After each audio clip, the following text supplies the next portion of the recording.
Okay, we're live. All right, so welcome back to the Jobs, Careers, and Future of Work podcast. I'm Brandon Sanger, and I'm here with my co-hosts Bill Golden and Suzanne Jawed. And today we're each going to be talking about our own things, but they all kind of correlate. So what I'm going to be talking about is trends of interns in the job market for recent graduates. Suzanne is going to delve into the five whys approach in the context of recruiting, and Bill is going to revolve around two key points: market value and adapting to change. Does anybody have any comments before I get started into my stuff? No. Hey, No. let's talk Okay. about jobs. Always about jobs. If Okay. we don't So, have it, we know where to find who has that job. Probably we okay. know. So what I wanted to do here, I didn't know much about internships. I didn't look into them too much before doing research for this. So I just looked at different articles online. So I'm just going to read off some of the stuff that I found interesting and relevant and ask you questions about it to see what you think. Does that sound good? Yeah. Plan. Okay. So internships are gaining popularity among college students. In 2022, about 22% of college students were participating in internships, and out of those, 60% of them received compensation. And what internships do for students is play a significant role in securing job opportunities post graduation. And what's really good about them is that they enhance job success rates because of the skills that students acquire through the process. And with these gained skills, candidates with the internship experience can also have a better chance of getting a higher salary. So you get extra skills and higher salary and more security of actually being able to get a job after college. So it's a really good idea to get an internship. Did you Right learn now, anything about when the best time of the year is to apply for an internship? it's usually the summer before. So if it's 2023 right now, you want to be applying for 2024's like probably a couple months ago. I mean, it's never too early, but you definitely want to do it too late because they're super competitive. And they usually close out. I know in a lot of corporate industries, they usually close out in December and then they start sending offer letters in early January for that summer. Yeah. And this So morning, I helped someone on LinkedIn. They have a son that's graduating in December, and they wanted to know what internships I could identify. So let me recommend Raytheon right off the bat. Raytheon has paid internships year round. This morning, I was able to identify, I believe they had 488 internships across the USA in many different fields. well, so that would be IT and cybersecurity, that kind of area, right? Accounting, finance, logistics, energy resource management, So a green little bit of everything. technology.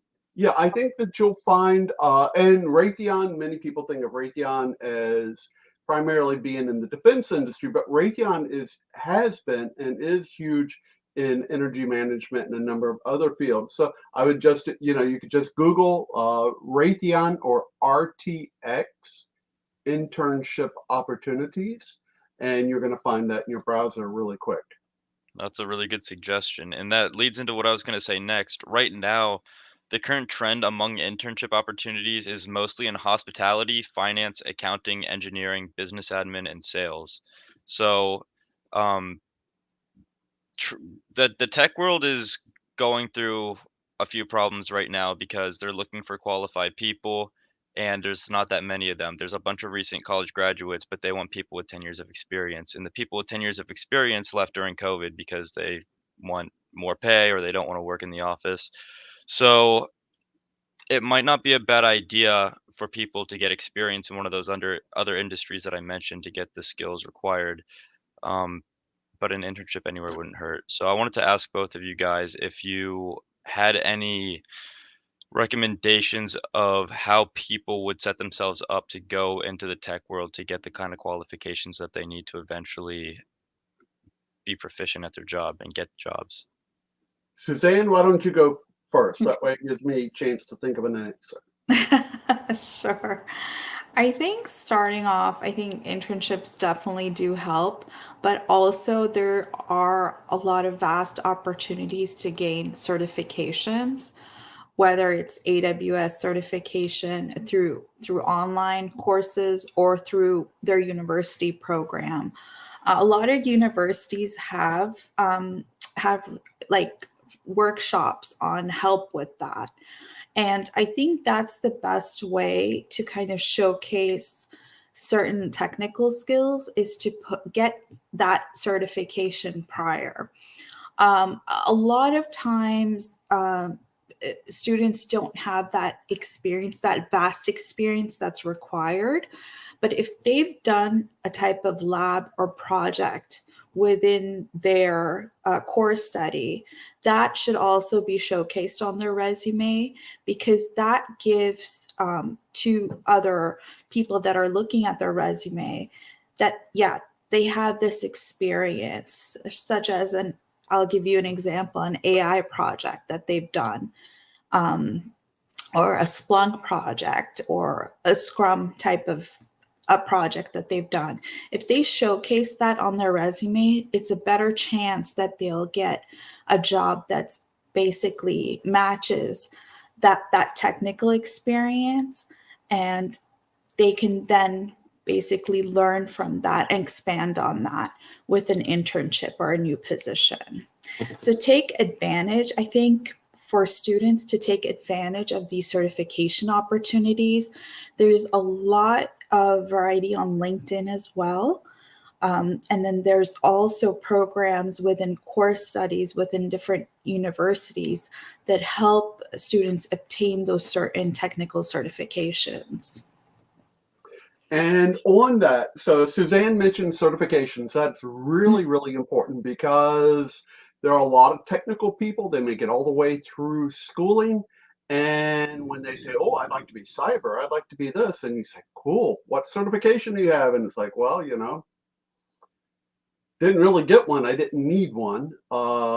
That's not a good answer. But uh, and it's somewhat an acceptable answer, but it's not a good answer because most employers are looking to put you to work now. You can go to Google. So if you Google certifications, you will find that Google offers a wide range of certifications, and there are several others that do as well. And these certifications, they may not be the highest level, but they're becoming more commonly accepted. They're often free or they're very inexpensive. So Suzanne mentioned Scrum. Scrum masters are the masters of chaos, and they often make quite a bit of money. That certification takes some time and effort and money as well. But there are other certifications very similar. So if you're a student, begin with Google, and you can find some others. But I would encourage you that there are many different certifications across the board, and there are many, many internships beyond technology. Too often, I think people focus on technology, technology, technology, and reality is internships exist for many different things. Whether you're mechanically inclined, environmentally inclined, etc.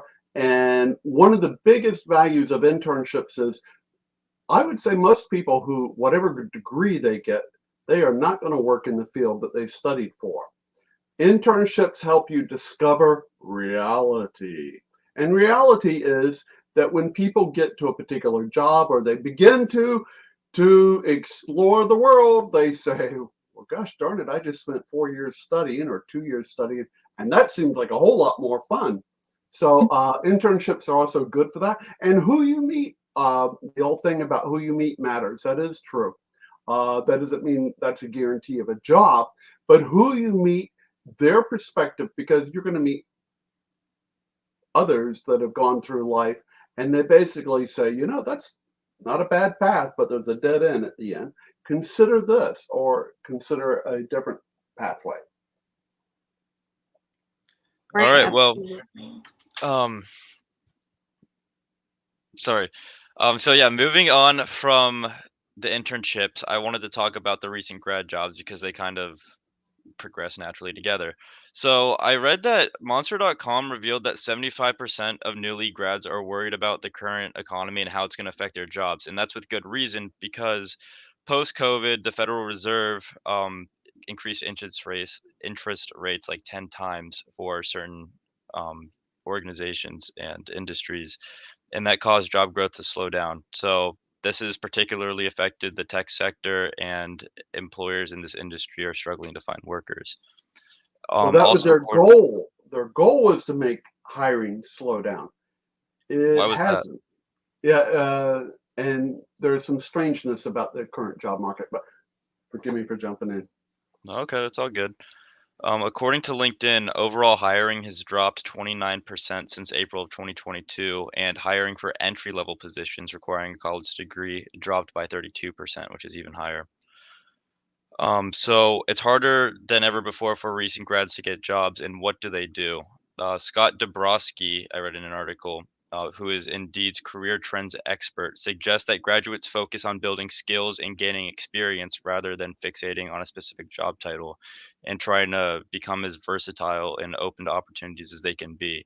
And what I wanted to ask you guys, and this relates back to the internships, is what kind of skills and experiences do you recommend that people get into to make themselves as marketable as possible for employers? Let me jump in there about one of the things. So I would tell you those numbers about the number of jobs that have decreased, that does not apply to the general population. That may apply to new grads who are walking out with a diploma and starting a new job, in that they're traditionally, at least in the millennials, discovered that's no longer true. Until the great crash of 2008, 2009, it was very common for employers to meet college grads kind of 5 minutes after or even just before they graduate and say, I've got this great job, you've got this degree, let's get the party started. But yeah, because jobs have just been booming. And one of the biggest complaints is we can't find people. That takes us to what skills do you need? One of the things to keep in mind is we have discovered there are a lot of jobs where a college degree does not matter. And there are some people out there saying, why focus on the college degree? I would tell you a college degree does matter, but keep in mind that what you study is not necessarily where you're going to end up. And the job that you get may not need that college degree. What a college degree basically does, it means that you understand basic research, you understand that things are related, you understand that the world is a system of systems and that they all come together, and hopefully you've developed some logic and reasoning and math. Uh, Math can be algebra. You actually use algebra, although most people don't think you do. But anyway, the short version is realize that the world is ever changing. And by ever changing, it can sometimes change within 6 months for certain career fields. That's why cyber, quick, good number. How many cyber certifications are there?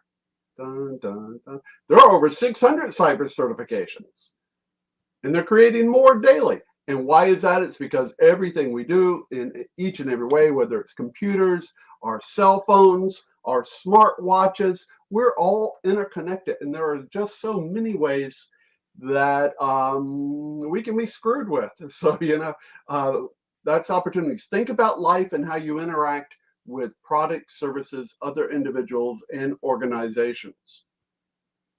And that's all of my report. All right, Suzanne, same question for you. As a recruiter, you get a resume from a recent college graduate and they have pretty much no work experience, but maybe they have an internship. What would you say would be the best thing that you could see where you look at it and you're like, okay, I might be able to get something for you? What increases their chances the most of getting a job? So no experience is actually good because if they have a degree in a technical discipline, then automatically they'll be considered for a technical entry level role. Now, with saying that, the job market is a little tricky when it comes to certain disciplines of bachelor degrees, whether it's technical discipline or liberal arts. But the fact that people interns in not interns but new grads don't have that experience, that's fine as long as they're geared towards graduating with a degree in whatever discipline they have. That can count towards years of experience as well, because if you see a lot of the job descriptions, they will state that bachelor's degree or 10 years of experience in lieu of bachelor's degree. Now, if you have that bachelor's degree, you don't need that 10 years of experience. You just need that bachelor's degree in a technical discipline. Or if you have like a bachelor's in psychology and you have a human resource emphasis, or a minor in human resources, you'll be you'll also be put in a pool for jobs that don't require that specific technical discipline, but they'll require business development, or they'll require someone like yourself, a coordinator, someone who can be vouched for specific jobs that don't entail specific technical skills, but then you grow your technical skills while you're attaining that job or while you're working with that job. But it's actually great to see that type of resume with no experience, because that bachelor's degree, that degree that you're working on, will help you get that position. And then that'll help you gain experience. So what it's saying is basically your bachelor's degree it's kind of like your experience. You're certified in that area. You've worked on projects. You've completed a 4-year degree. That says a lot. Okay, well, that's about all I had to talk about with internships and recent grads. So, Suzanne, do you want to take it away with the 5 whys approach to recruiting? So, 5 whys is a very interesting approach. Not a lot of people have heard about it, but a lot of times there's 5 whys can basically belong to any type of discipline. It can belong to recruiting, it can belong to business development, it can belong to different project management disciplines.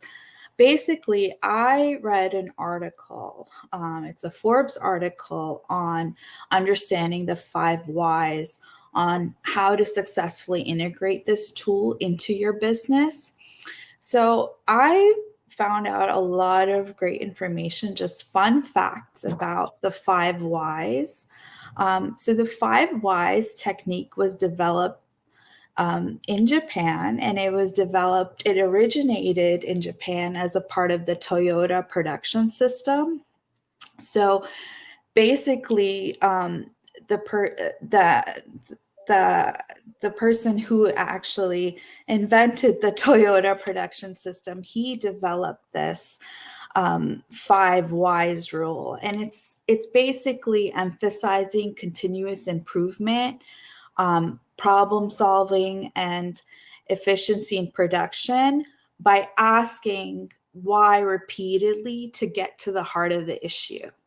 So over time, it's been used widely in various industries and business sectors as like a valuable tool for getting to the root cause of what's going on within a company. For instance, like I'll give you an example. There's a book called The 7-Day Weekend, and it's a really interesting book. It's by Ricardo Semler, and he basically lists the 3 whys methodology. So it's a part of the 5 whys, and he basically talks about it's asking why multiple times to delve into deeper the root cause of all the issues that are affecting production in a company, that are affecting recruiting, that are affecting setting effective goals or meeting metrics for different business processes. So basically, it's asking why to uncover what the actual problem is.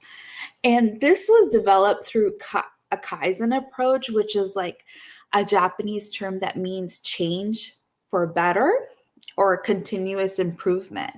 And the Kaizen approach is also in a lot of the Lean Sigma recruiting methodologies, and a lot of in the PMP course, they also have that discipline. So it's a really good tool to change for the better. And with recruiting, we're always looking for change. We're always looking to change to make sure that we continuously improve, that we have employee involvement, and that there are standardized tools in helping us, get to that goal or get to that initiative. And so, for instance, so you have to basically create a problem. And if there's a problem in an industry, you have to ask 5 questions on what that problem entails and why is that problem happening. Why is it consistent all the time that we're not able to solve the problem? So we have to ask why. And it's just kind of doing a deep dive into that problem or that situation. So there's So an it's a example. systemic approach then to understanding or coming up with answers.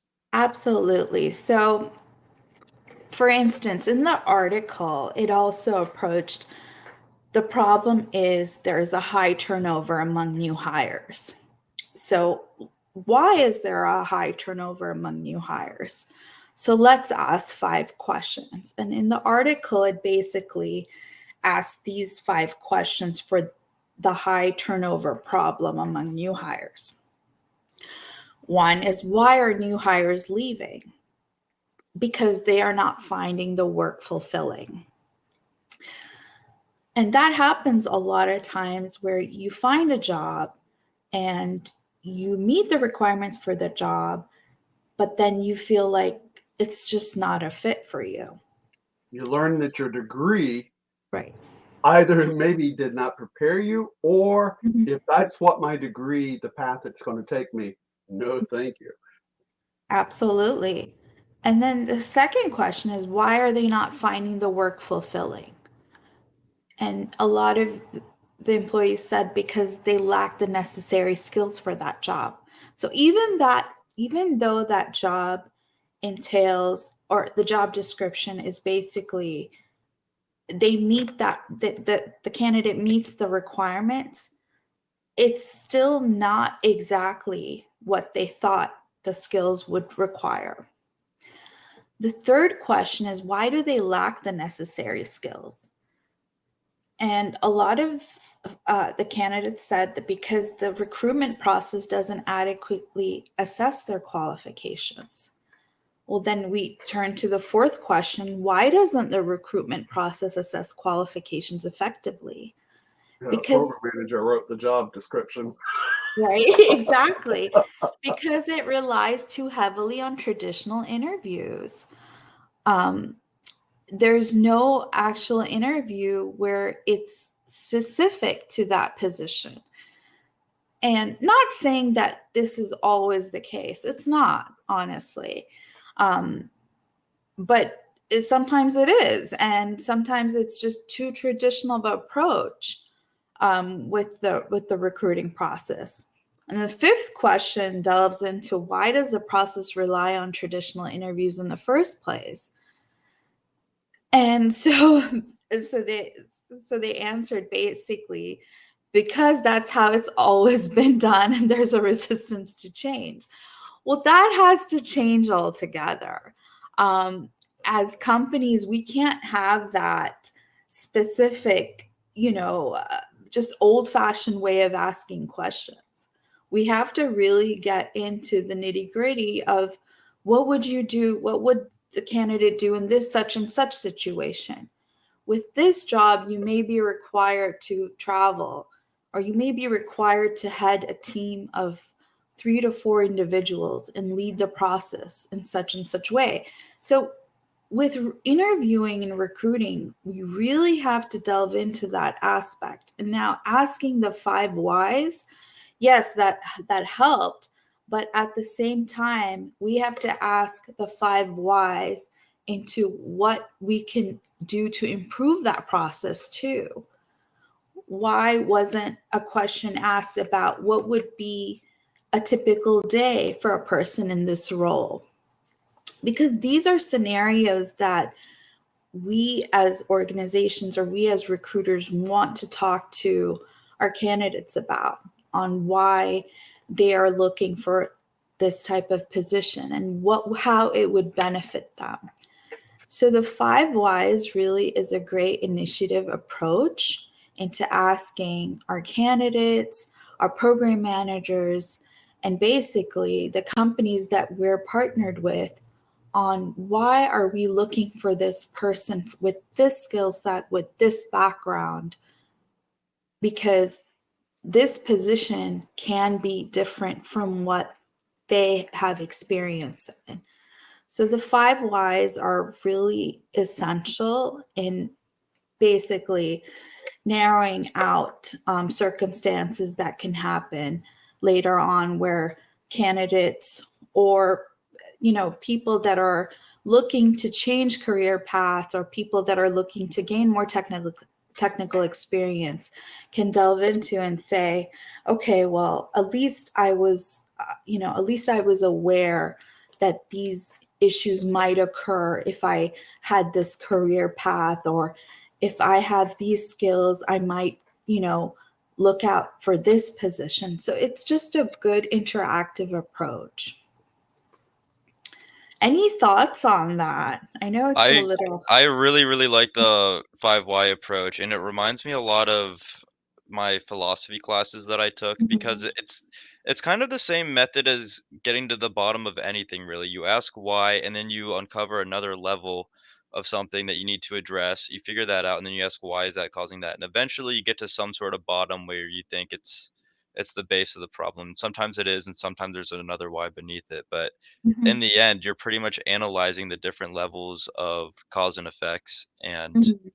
I think it's a really, really good method to solving problems. Right. And I saw there were so many articles on this, and the 5 why approach is basically it's a part of the Lean Sigma, the PMP program as well, which is a big, I mean, that's something that people get certified in, getting a project management certification. And that's a big initiative to learn about the 5 whys, asking the right questions on why we haven't met sales targets or why the business isn't doing so well. So a lot of companies strategize and use this technique to improve business. And with our recruiting, um, basically with recruiting, we can ask 5 whys for a lot of things, like why is it so hard to find skill sets that are hard to fill? Well, let's start. Well, are these skill sets, are people in this area, um, do they have these skill sets? Do they have this typical certification that's required? And that's where we really have to delve in and see, are we looking in the right direction, and Yeah, and really analyze. hopefully organizations are listening. So, and I now that I know what the 5 whys are, and I learned something today, um, which is thank you for that.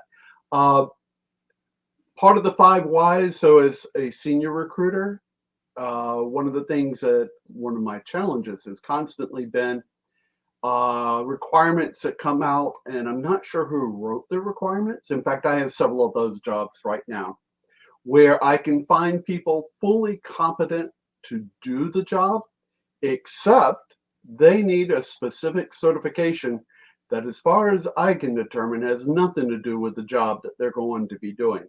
But someone wrote that requirement, and someone should have asked why. And I need 3 of those whys answered pretty soon, if you would. Thank you very much.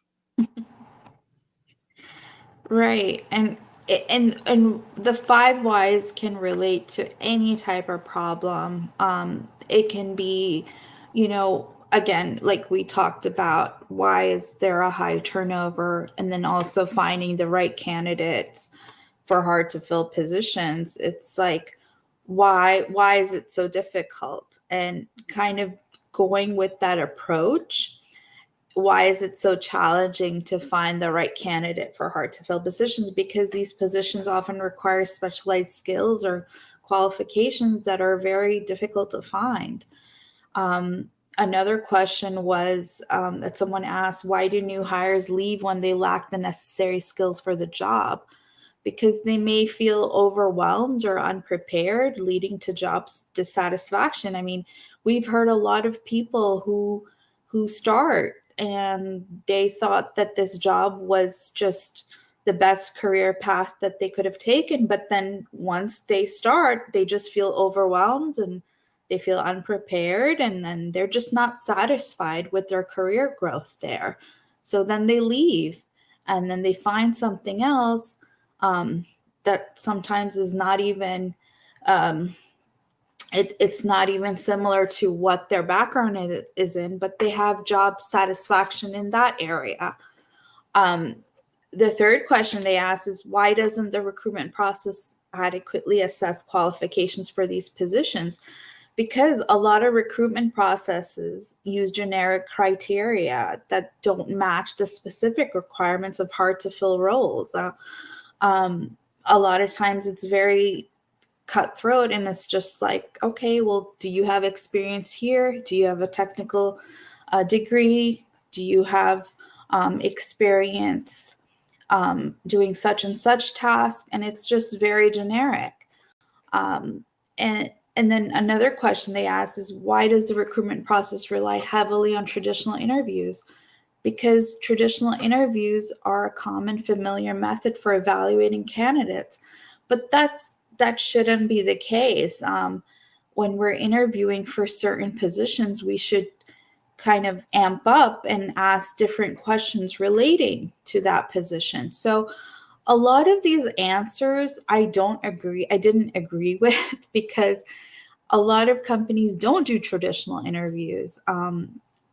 And there's a lot of resistance to change in other companies.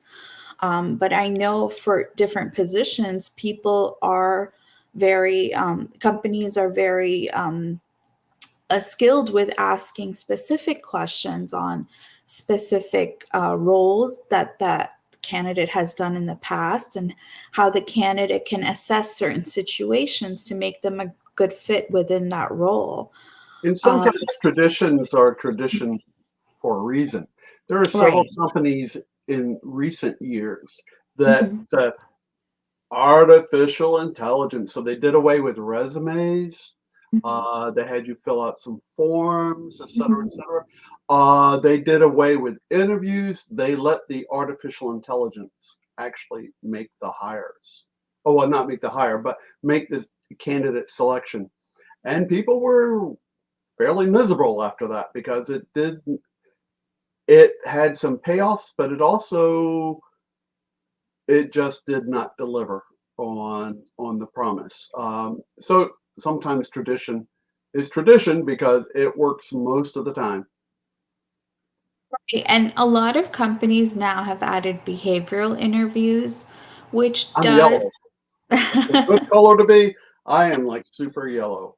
right. And there's a whole personality. I mean, that's probably another podcast we'll get into, but there's a whole personality measure as well on specific roles. Like if one person is a AB personality or if they're an alpha personality, then they require this type of, they would be a good fit for such and such position. So that's a different podcast, but we'll get Yeah, into yeah. that. It's like me. I'm not an alpha, but I am a B plus.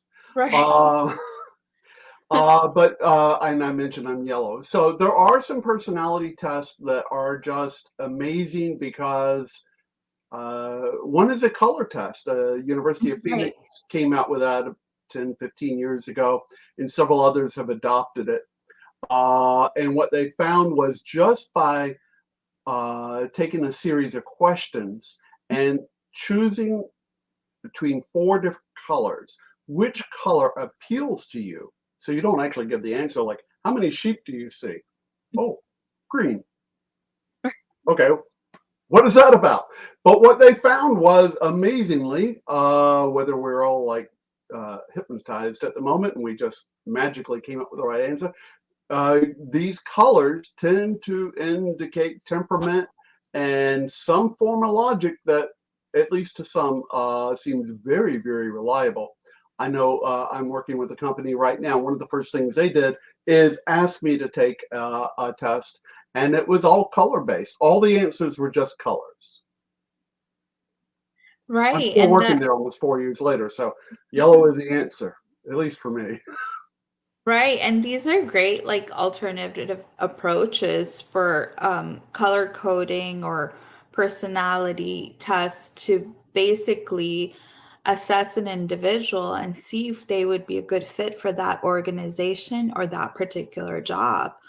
And again, there's just a fear of the unknown a lot of times with companies and the belief that the effectiveness of traditional methods is far more surpasses um, any type of alternative approaches, and that becomes lack of awareness about alternative approaches. So I think companies have done a better job with assessing individuals, but not always.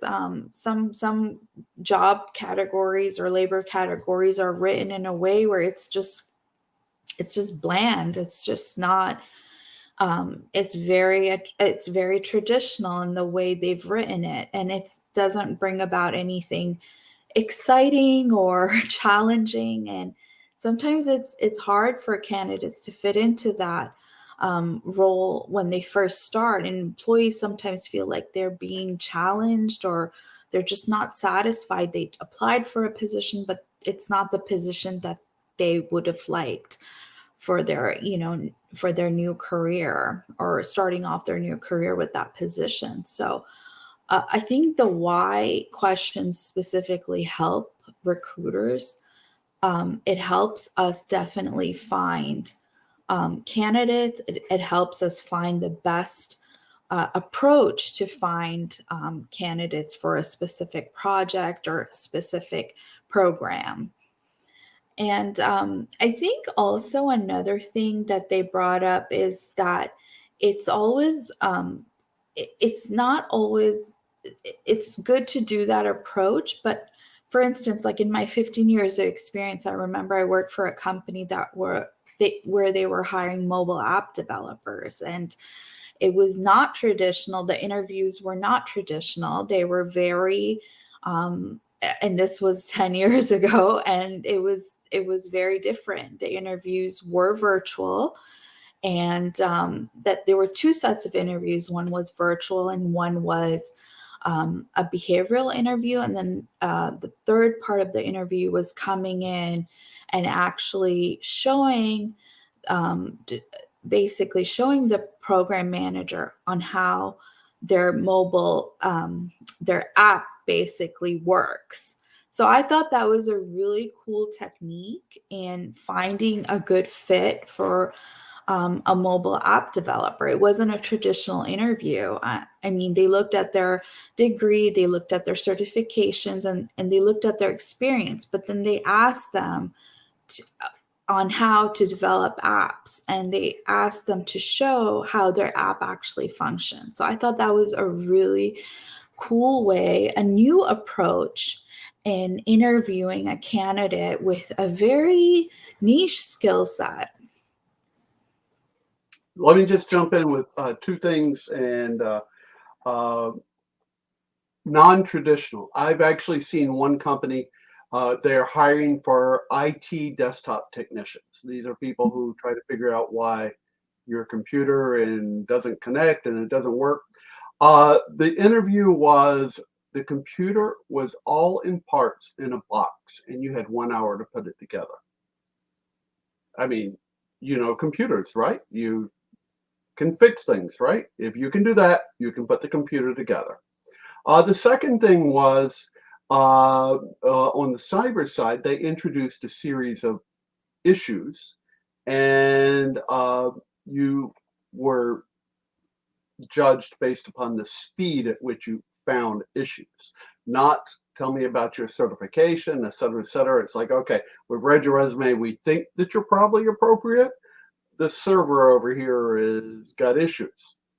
Tell me what the issues are. Tick, start now. Yeah, that's a really useful approach because it quickly identifies candidates that are actually qualified for the job, and you don't have to try to prove yourself with qualifications on paper that might actually not prove to be that useful in the actual job. So I feel like that's a really good way to filter out people that are suitable and ones that aren't. So what we got next here? We have market value and adapting to change. So tell us what you have to say about it. Okay.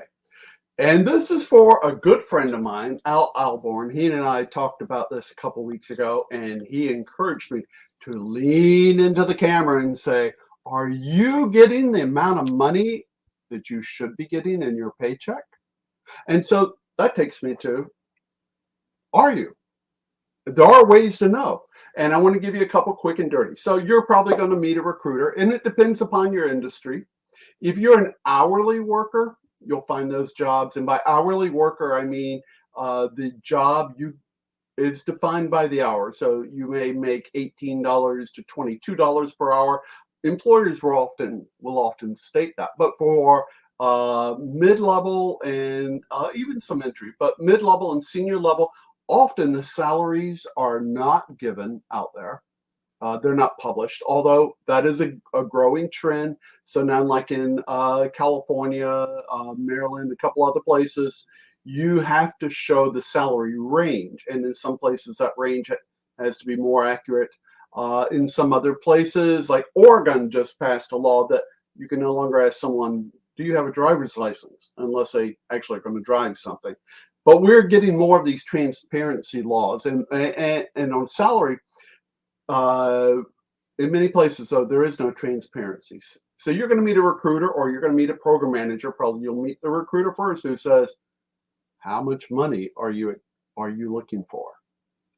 You need an answer. You can't say, well, I'd like more than I'm making now, or and if you give a number that's too low, it tells me you're clueless. If you give me a number that's much too high, you're either greedy or you're potentially still clueless. So you really need to have a number. And the good news is these numbers can be gotten fairly quickly. I want to talk about two places where you can get these numbers, actually three places. One, you can go to ZipRecruiter salaries, and you can put in, I am an accountant in Alexandria, Virginia. Tell me what the salary looks like. Now, on the ZipRecruiter salary thing, I'm not really fond of it. That would give you a quick number that I don't consider really accurate. You can't put in the amount of years of experience you have. They don't ask you what degree you have, or even if it's required. If you're in government, they don't ask you about certain certifications and all. So the ZipRecruiter makes it easy to find this app. So it will give you an idea as to approximately how much you should be making. What I recommend is salary.com. I use the paid version of salary.com called Comp Analyst, and I use the free version, which is at salary.com. In there, you will find that all the jobs are defined by Department of Labor standards, such as your level 1, and the levels are levels 1 through 7. They're defined by years, skills. You can actually play around with putting in what's your education. Are you expected to supervise people? I find salary.com numbers are generally reliable for those not starting out, for those who already have some experience, and for those who are fully experienced but not at the upper management level. I often have upper management types say, oh, I know someone who makes this much, and salary.com shows the chances of me making that slim. Well, there's not many managers at the top, are there? Managers often are chosen for a lot of reasons, and it's not always because they're the best at what they do. Sometimes they're good managers, but the upper 10% of salaries sometimes can range $100,000 difference between what someone makes and someone else makes. So the upper 10%, good luck on that. I can't help you there. But the other folks in life who have 2+ years of experience, I find salary.com is very, very useful. And part of the reason it's useful is that the salary information comes from over 400 companies, major companies, which actually contribute the information from the paychecks they give out each month. The third way really is to go to somewhere like glass doors, glass windows, glass. Someone help me out. Glassdoor, Or yeah, Glass Glassdoor. doors, that's it. I mean, who walks into glass doors? Anyway, where people will rate their company and they'll also show salary ranges, and you can see how many people work there. Those numbers are generally very, I would say, I'm going to give that one a B+ of reliability as well. Always have a number, and if you're not quite sure, be within 20,000. 10 to 20,000, and I believe you can do that accurately. If you send me your resume and you're a professional, if you send me your resume and tell me what you want to be, something specific, and where that job is, and how many years experience required, I'll tell you, I would give you a number to within, I believe, $3,000 as to what you should be asking for. I know program managers, you don't like that. You should send me money for not to be on this program. But anyway, send it to Bill Golden at billgoldenjobs.com, and with your resume attached. I want that resume. And I will send you an email back that tells you to within $3,000 based upon job, years of experience, and location as to what I think you should be making. all right, so we have identifying your market value. What about adapting to change? How do people do it? Adapting to change. Whoa, as if we haven't had enough of that. So, adapting to change. A couple things that I would just encourage everyone to remember is we really are in a state of constant change. Last week, an argument broke out on one of the technical groups. Someone wanted to know how senior software developer could be defined as someone with 5 years of experience. The argument then broke out to over 800 participants going back and forth, not always politely. The bottom line is software development itself has changed. And you may have 10 to 15 years of experience, but if you do not have the tool set, a current tool set, or you do not have a collection of tools, then your 10 to 15 years of experience doesn't mean anything. So if I'm looking for someone that has some unique tool sets and they have 5 years of experience, that is probably senior, which upsets a lot of people. And this goes back to the compensation thing. Change. How much are you worth? I don't care how much you made in your last paycheck. If you change jobs and there are different requirements, the amount of money that you're worth just changed. But we see change across the board, and some of the things that I would tell you about change is, especially with your market value, if you're going, you want to be remote, there are companies that have put a 15% surcharge on that, i.e., if I were to pay you $100 to show up, but you want to work remote, some companies cut your pay by 15%. Some companies don't. So you need to be aware that there are companies debating that mix of how much are you worth if you don't have to come to work to go to work. There's that. There is the ever-changing technology. I mentioned there's over 600 cyber certifications, where you may have a Security Plus, you may have some of the others, but now we need Security Plus CE, Common Computing Environment, because you may be using a piece of technology, but this piece of technology now interacts with many other things, and due to wireless, due to Bluetooth, due to all kinds of things, we are in a common environment, a common computing environment. My smartwatch is amazing. I'm not going to tell you the maker of it, but they could do better on the battery life. This is a horrible watch. It only gets 1 hour. But my wife's watch gets almost 7 hours, and it's a Garmin.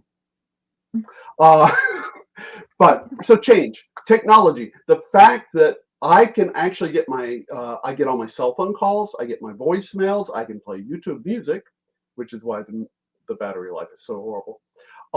If I'm lost, I can push a button and it will tell me exactly where I am. And if that means nothing to me, I can push another button and it will call for help. It's an amazing watch as long as I have a solar panel with me. But this does affect many kinds of jobs. You have folks now that are, San Francisco has introduced self-driving taxi cabs just recently. Arizona, Nevada, a couple other places have self-driving trucks. So the roles of logistics and truck drivers, the various technologies are changing. I would tell you every career field is open to change, and artificial intelligence. Artificial intelligence, I don't care what you do, you need to learn about artificial intelligence. I live near, in Virginia, I live near to one of the highest tech landfills in the nation. And one of the technologies is they stopped taking certain kinds of things in the landfill. The answer is there's another landfill not far away. They use artificial technology that is able to take more, because now artificial technology uses all of these LED cameras, et cetera, and it's able to tell the difference between a soft plastic, a hard plastic, a recyclable, a non-recyclable, certain kinds of glass. And literally, it is looking and reaching out, and it's got all these little arms here. It's like a terrible movie, a horrible movie. But it's Halloween, so we're good with that. But it's got artificial intelligence, and it's doing the work of like 20, 30 people. And it has now made recycling less expensive again. The cost of that technology is about $1 million per year. But when you think about how many people, and you got to pay, you got to pay them. You get turnover is high. You have to pay them benefits. You have to contribute to 401k. That $1 million suddenly to replace 30 or so people is a good deal. So artificial intelligence will come in and will affect many different career fields. ESPN recently let many of its writers go because they were able to, artificial intelligence was able to take much of the data coming in real time and create stories about sports. Anyway, that's the short version. Offer me coffee and cookies and we can talk for hours.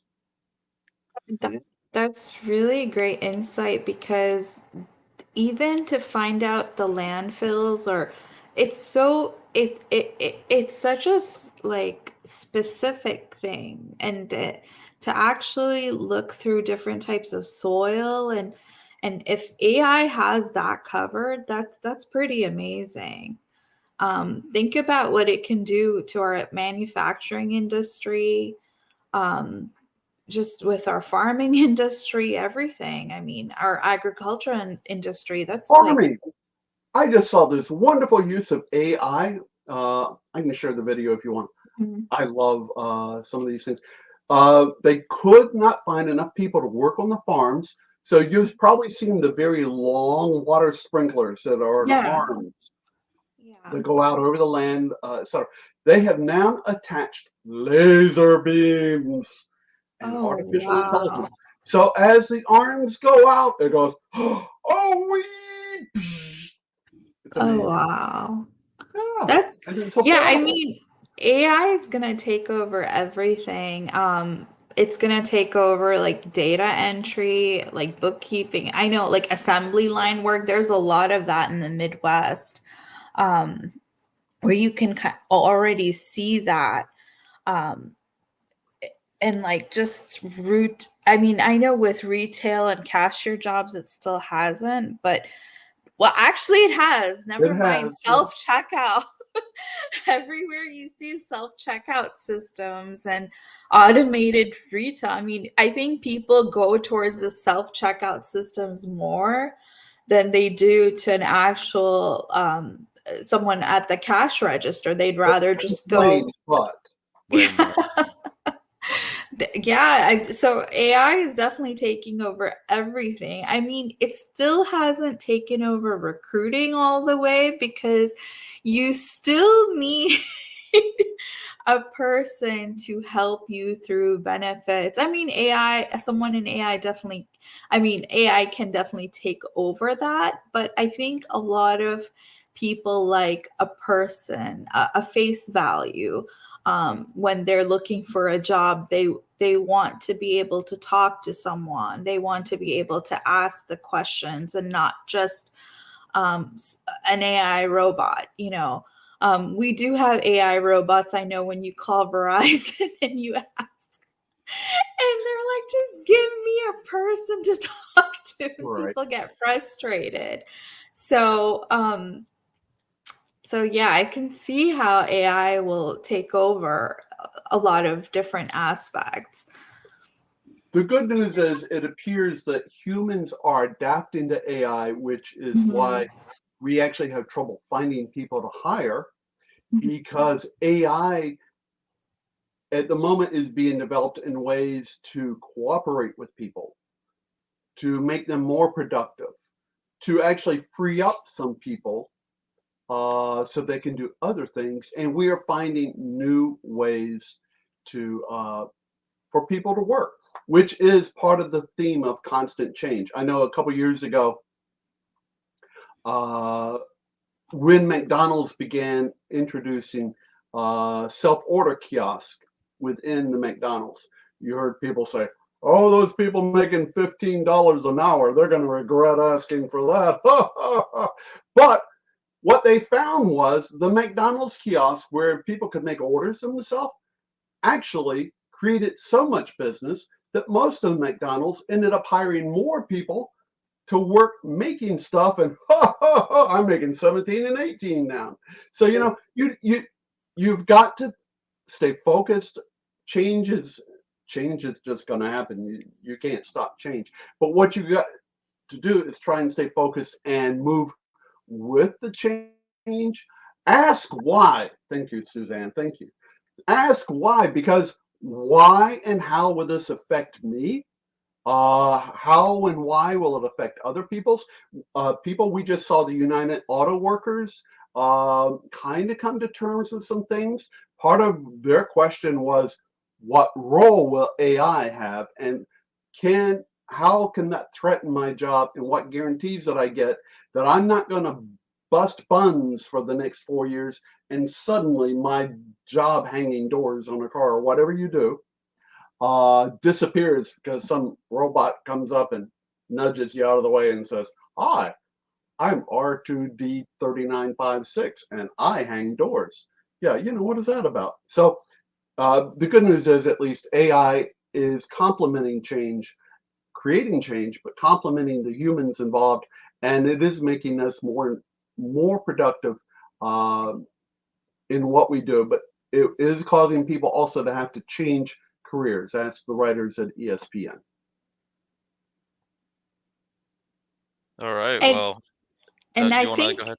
yeah, and I think going back, as the five whys, as the five whys of why you want to start a new career or go into another career, go into another facet of your career where you want to see growth. So you can use a lot of these tools. You can use the five whys and then also use the tools that Bill had mentioned about looking up the market salary, looking that up and seeing, what are you worth in this time, and with the background that you have or the qualifications that you have, what is your worth? And these are just great tools to help your search be more um, successful. But I definitely, completely agree. right. But definitely check us out at GTSC Career Search, talentsearch.com, and you can contact us. You can contact me. I'm always on LinkedIn at Jawed, SJAWED at GTSC.com. I'll leave everybody's LinkedIn in the description in case you want to reach out to us, and you can click our links. We all make posts about it to our weekly hiring events from 10 to 2 every single Wednesday, unless it's a holiday. So feel free to click on that. And thank you for listening or watching. Great. Thank you. Take care. I see a dog's tail wagging. Yeah, I It's like, are we on yet? Oh, I think Brandon actually completely dropped out when he hit recording, but that's cool. Okay. So